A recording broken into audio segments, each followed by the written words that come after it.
Hey, Arkea here, and I'm going to talk to you guys about the very first Godzilla movie. So, the first Godzilla movie came out in 1954, which is pretty old. And in fact, I mean, I wouldn't say it's one of the first movies, but I would say it was a relatively groundbreaking movie, in my opinion. I really, really love old films, especially old, like animated or monster type films, and I feel like this was one of the first really good monster movies. Obviously, it wasn't the exact first, but there was a lot to unpack when I rewatched it today. Because I used to have this movie on VHS when I was a kid, and after watching the new Godzilla movies that have been coming out over the last few years, I figured it might be good to revisit the past and see if they still hold up. I mean, they do and they don't. So I guess let's get into it a little, huh? So one thing that I really do like and appreciate about really old movies is that they didn't have a whole lot in the way of CG.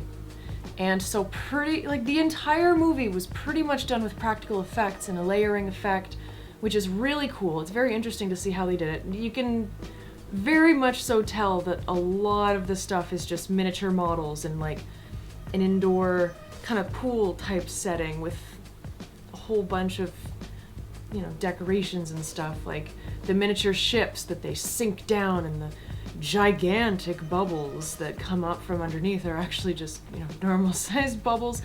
But they did do a really good job of making it feel real. The models were incredibly realistic, and I imagine that in 1954, when the movie came out, that it was just like groundbreaking for the time. And like when you see movies that come out nowadays, it'll look real, and then 10 years will pass and you'll go back and then you'll have to compare it to the new movies and you'll be like, oh my gosh, how could I have ever thought this looked realistic? It's almost the same thing as going back and looking at like the N64 graphics and you're like, how did I manage with all this? And yet back then we were just fine, right?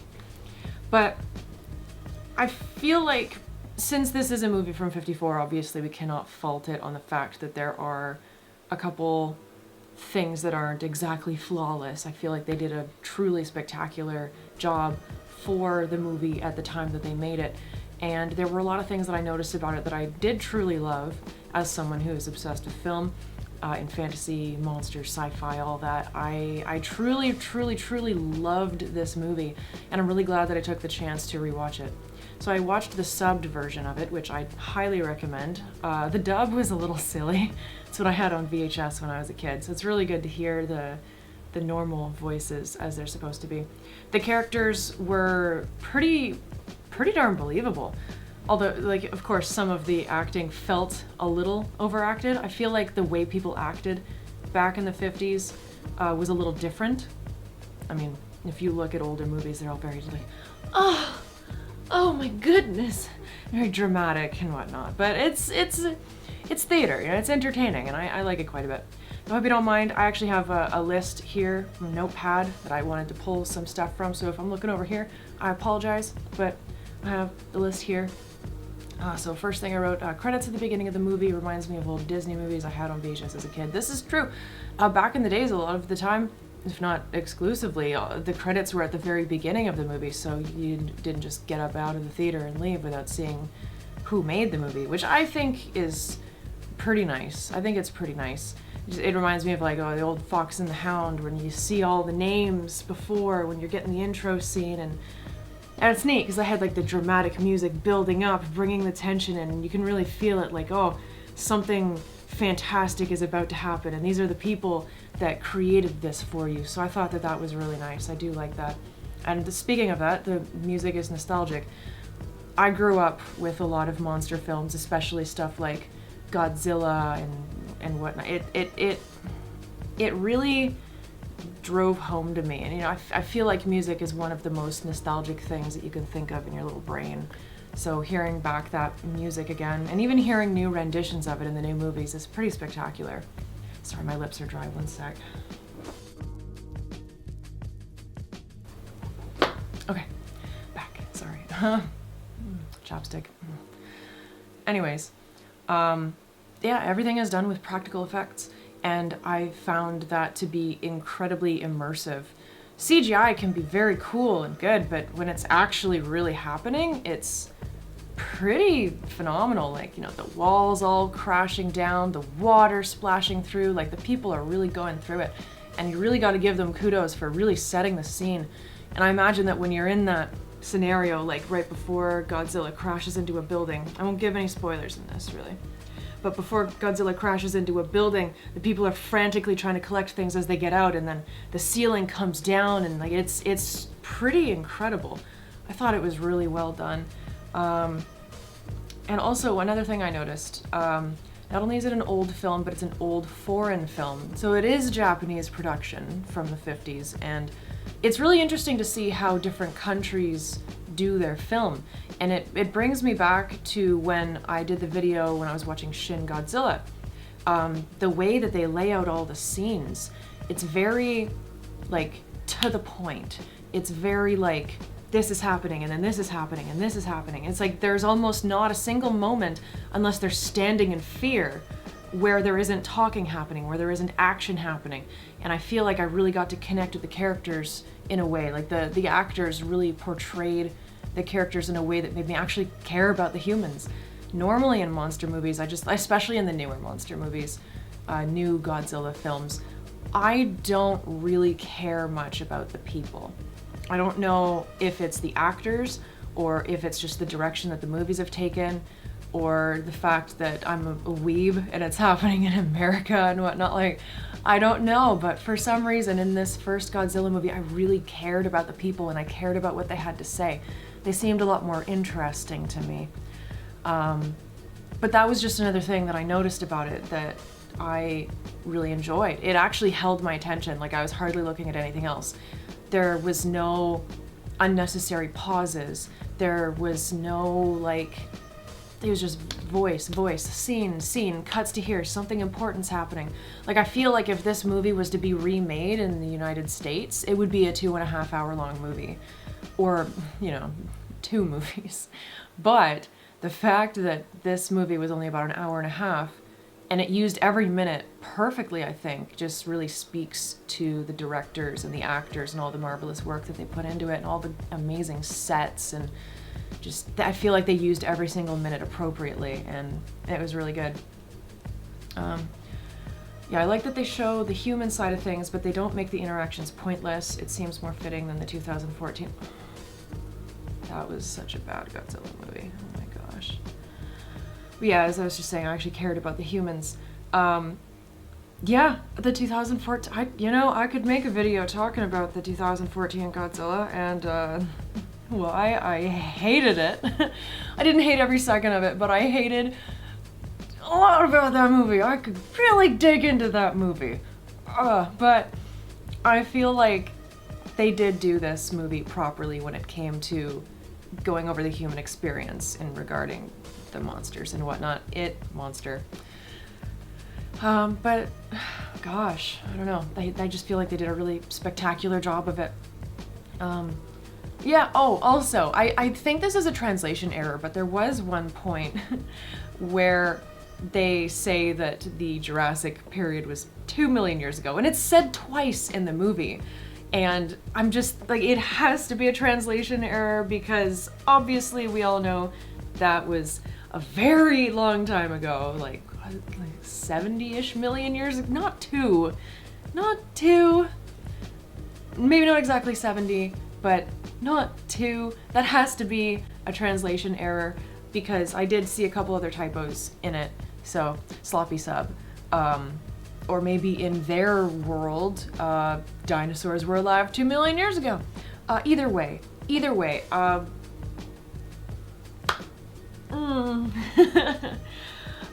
But yeah, so another thing I want to go over is how they actually designed Godzilla. So for the most part, it was a guy in a suit, which is really cool, and I feel like he got this weird lumberiness to him, and like you could see the fabric, well, the material, like I don't know exactly what it was made of. I should look into that.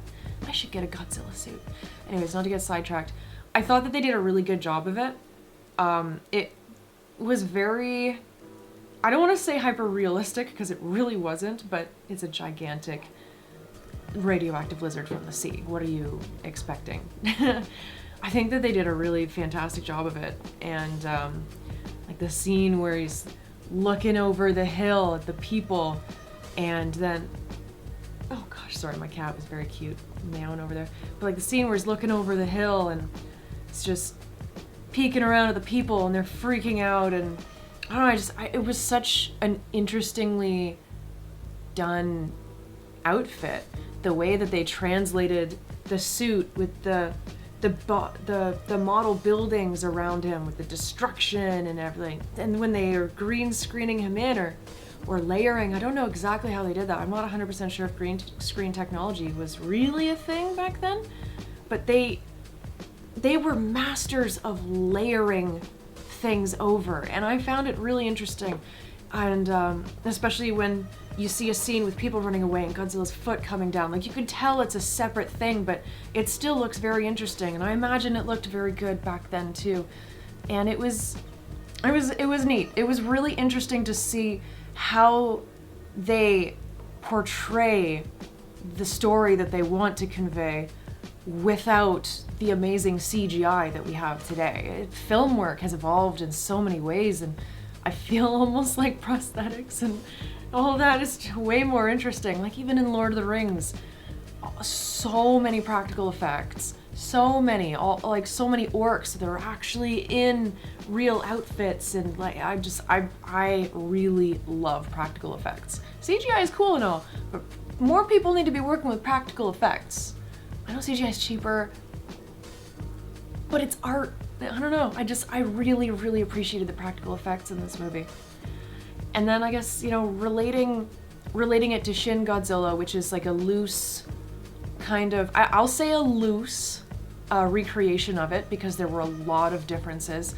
I can see how they paid a lot of homage to it, though. There were a lot of differences. They're almost two very different movies. A lot of similarities, a lot of differences. Especially like the weapon involved that saves the day. I thought it was a very interesting and unique idea. I won't say because I'm gonna have to tell you to go and watch the movie, but I feel like they got very creative with that. And it's kind of a silly, simple thing, but at the same time, it's unique. I feel like this movie just put forward so many unique aspects of storytelling, and it was very interesting. It was very interesting to rewatch it and re-experience it. What other notes do I have here? Black and white allowed the movie to get away with a lot of neat effects, like his radiation breath. Yeah, I mean, I kind of have an idea of how they did it, of course, but it was really cool to see it in action and to see how you can trick the eye with black and white. Like I've worked with black and white film before on projects in high school, and like the different kinds of makeups that you have to do. Like you basically look like a clown. You basically look like a clown with a bunch of different colors and everything all over your face. You should look it up. Makeup for black and white. You should definitely look up a video on it. If I can find an interesting one, I'll put it down in the description below. But I just felt like it was very neat, very interesting how they conveyed emotion, and you could still see so much, but it just gave off such a nice vibe and such an interesting feeling in the black and white, and I just feel like it was very successfully done. And also, I guess the last note, the person in the suit must have had so much fun destroying stuff in it. Honestly, it looked like that person was having fun. And it's interesting when you think about it, because I'm just putting my mind in the eyes of the people creating the film, and I'm thinking like the movie's supposed to be a horror with this gigantic monster that's just death and destruction, fire and brimstone raining down among the people. And then you see these people that are trying to create these scenes, and they build these model cities, and they build these strange different layering effects where they're blowing up stuff and they're setting things on fire. And I guarantee you they had a ball filming it. I guarantee you it looked like such a fun movie to film. And I'm just kind of envious that I was born when I was, because oh my gosh, it would have been so interesting to work on a project like that. You don't see that kind of stuff anymore. Although maybe we'll do something like that here on this channel in the future if I can ever make something of myself. We'll have some fun. We'll see what we can do. I don't know. But either way, is it worth revisiting? Absolutely. Absolutely. If you have not seen the first Godzilla movie and you are a fan of anything to do with filmmaking, monsters, if you're a frickin' weeb like anything under that umbrella, you need to see this movie. It's old, it's slightly dated, but it's truly a masterpiece that I really enjoyed watching, and it will keep you watching the whole way through. I only looked at my phone a couple times. Helps that it was all subbed, so, you know, you need to read the subtitles, but like I said, it's always doing something interesting. It's always feeding you some new information. It's always moving forward, and I just think that the 1954 Godzilla is worth looking into. So go watch it and then come back and tell me what you thought of it, or if you've already seen it, what do you think? Or if you haven't seen it, why not? I don't know, just tell me some interesting stuff in the comments about it. I'd love to have a little discussion about it, because it's truly one of my favorite movies from my childhood, and after rewatching it today, I remember why. And I can't wait to watch more, and I'll definitely be making more videos because I truly love Godzilla and I like making videos, and we'll see what other stuff I can get up to. Do you guys have any other recommendations for like niche, weird old movies that you think I should watch?